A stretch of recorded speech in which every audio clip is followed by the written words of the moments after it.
Lección 6.4. ¿Cómo se resuelve un circuito en serie? ¿En qué consiste resolver un circuito? La pregunta del encabezado reviste la mayor importancia. Al enfrentarnos a un circuito eléctrico, ¿qué es lo que estamos buscando? ¿Y qué es lo que tenemos que hacer? La respuesta básica surge de la ley de Ohm. De acuerdo con esta ley, ¿cuántas y cuáles variables existen en cualquier circuito?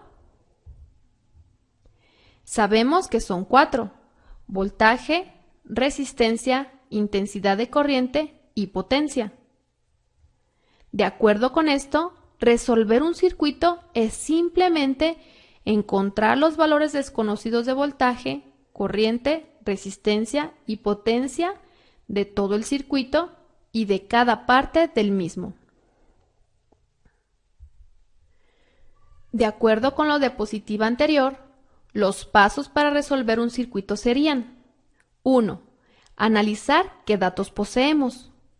Si contamos con una tabla resumen, el trabajo se facilita y aclara grandemente.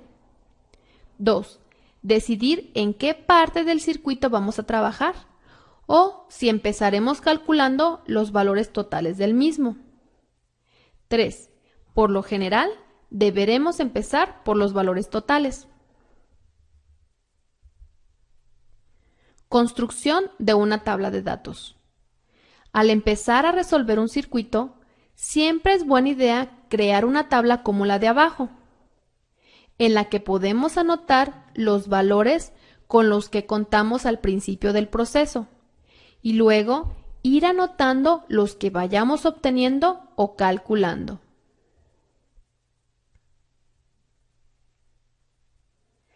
Aparte de darle orden al proceso, podemos ir verificando si los datos que vamos calculando son congruentes. Por ejemplo, nótese que la suma de las resistencias parciales es igual a la resistencia total. Lo mismo sucede con las caídas de tensión y el voltaje total.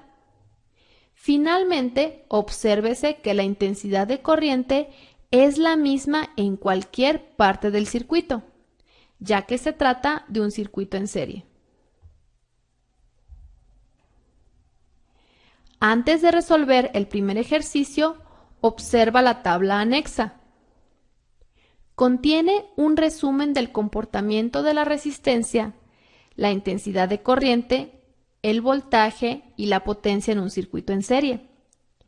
Recuerda que los subíndices de cada variable indican si se trata de los valores totales del circuito o de los valores en cada componente individual. El subíndice n se usa para indicar que el comportamiento mostrado en los dispositivos 1, 2 o 3 se aplica también para cualquier cantidad de componentes del circuito. Ejemplo 1. Tenemos el circuito en serie mostrado a la izquierda. El voltaje proporcionado por la pila, así como la resistencia en cada resistor, se muestran en la figura. Deseamos conocer la resistencia total, la intensidad de corriente que circula por el circuito y las caídas de tensión en cada elemento.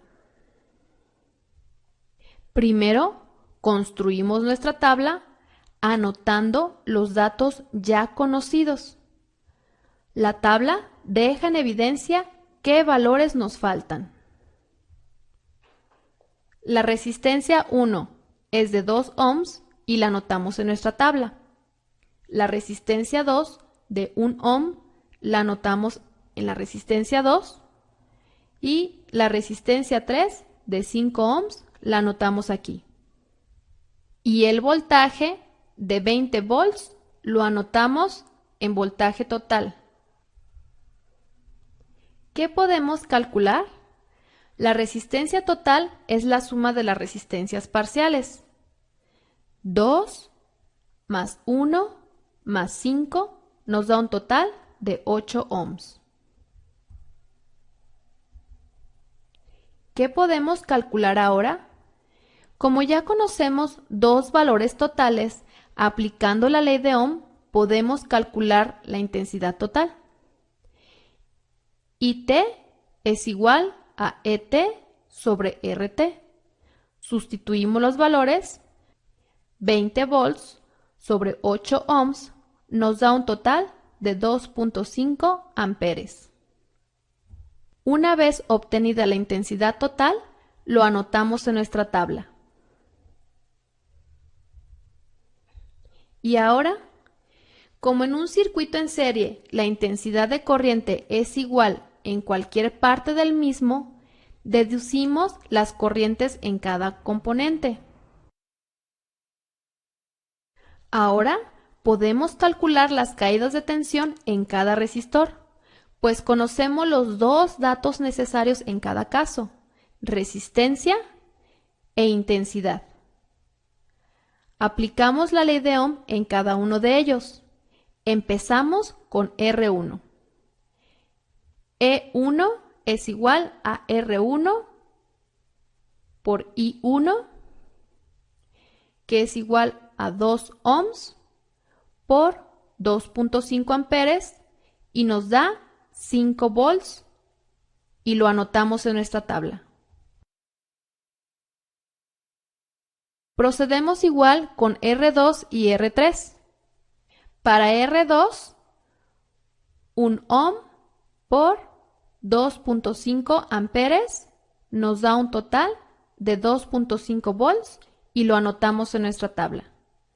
Para R3, 5 ohms por 2.5 amperes nos da un total de 12.5 volts y lo colocamos en nuestra tabla. Podemos ahora calcular las potencias disipadas en cada parte del circuito, así como la potencia total. Recuerda que la fórmula para calcular la potencia es igual al voltaje por la intensidad. Procederemos con la potencia 1. Voltaje de 5 volts por 2.5 amperes nos da un total de 12.5 watts. Este resultado lo anotamos en nuestra tabla. Ahora continuamos con las potencias disipadas en R2 y R3, así como la potencia total. Para la potencia 2, sustituimos el voltaje de 2.5 volts por 2.5 amperes. Nos da un total de 6.25 watts y lo anotamos en nuestra tabla.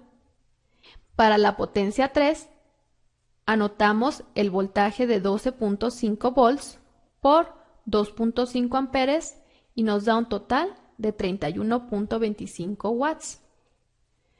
Para la potencia total, tomamos el voltaje total, 20 volts, por la intensidad de corriente, 2.5 amperes, igual, nos da un total de 50 watts. Esto lo anotamos aquí. El circuito no contiene ya ningún dato desconocido, es decir, que ha sido completamente resuelto. Ahora podemos hacer una verificación de los datos obtenidos de acuerdo con las reglas que conocemos de los circuitos en serie.